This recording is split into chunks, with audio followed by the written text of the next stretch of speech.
Hello මං අද ඕගලන්ට දෙයක් කියන්න ආවේ මට ඕගලන්ට කියන්න දෙයක් තියෙනවා මොකද මීට අවුරුදු 3 4කට ඉස්සෙල්ලා මට ආසාවක් තිබ්බා මොකක් හෝ රටකට යන්න උත්සාහ කරා වැරදුනා ලොකුවට නැතුණාට පොඩි මුදල් අඩුපාඩු සිද්ධ වුණා නමුත් මං අද ඉන්නවා රුමේනියාවට ඇවිල්ලා මං කියන්නේ මේ රුමේනියාව කියන රට කොච්චර වැදගත් වෙනවද කියලා.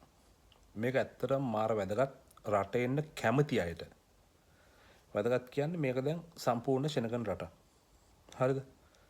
ඉතින් මේකට ඇවිල්ලා ගොඩක් අය කරන්නේ මෙතනින් හොරෙන් වෙන රටවල් වලට ජර්මන්, ෆ්‍රාන්ස්, ඉටලි කියන රටවලට යන එක. ගිහිල්ලා ඔලු උස්සන අයත් ඉන්නවා.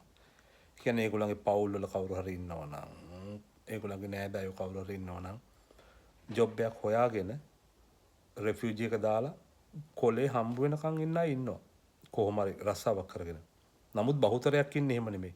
රුමේනියාවට ඇවිල්ලා එතන රස්සාව හරි නැත්තම් කොහොම හරි තව යුරෝ 3000ක් විතර දීලා පැනලා ඒ සල්ලිත් නැති කරගෙන නන්නත්තර වෙලා ආපහු රුමේනියාවටත් එන්න බැලුවොත් නොවිදිනා දුක් විඳිනා ඉන්නවා.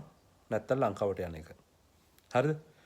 නමුත් මම මේ කරන්න යන්නේ මම කිසි කෙනෙක්ගෙන් මුදල් ඉල්ලලවත් මම මෙහෙට ගන්නවා කියලාවත් නෙමෙයි. මිනිස්සෙක් දැනුවත් කරන එක. රට ඉන්න අය කරන්න ඕන දේ තමයි මුලින්ම රුමේනියාවට එන්න. විශේෂයෙන්ම යුරෝප් කන්ට්‍රි එකට. මොකද මේක ගේට්වේ එක. මෙතන තමයි සිංහලෙම කිව්වොත් ගේට්ටුව තියෙන්නේ මෙතන. අනිත් හැම රටකටම මං අත්දැකීමෙන්ම කියන්නේ කොමන් සෙන්ස් වලින්. හරිද? මෙහෙට හරියට ඇවිල්ලා මෙහෙ අවුරුද්දක් විතර තමන්ගේ දෙන රස්සාව කරගෙන ඉඳලා ඊට පස්සේ තමන්ට තේරෙනවා තමන් මොකද්ද කරන්න ඕනේ කියලා. මොකද ට්‍රෙන්ඩ් එකට ඇවිල්ලා මෙතනින් පැනලා මෙතන රස්සාවක් නැති කරලා ආපහු ලංකාවේ මිනිස්සෙට මෙතනට ඉන්න ඒ හම්බ වෙන chance එකක් නැති කරනවට වඩා මම කියන්නේ මෙහෙට ඇවිල්ලා මිනිස්සේ කොහොමද නීත්‍යානුකූලව තමන්ගේ සිහින රටකට යන්නේ කියලා. හරිද? මම මේ විස්තර හරියට ඕගලන්ට කියන්නම් හැමදේම ස්ටෙප් බයි ස්ටෙප්. කැමති නම් මගේ Facebook ප්‍රොෆයිල් එක ෆලෝ කරලා තියාගන්න.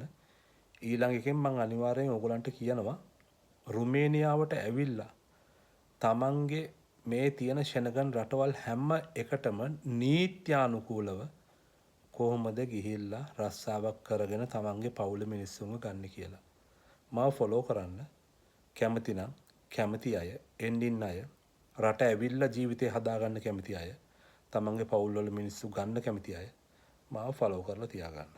බොහොම ස්තුතියි.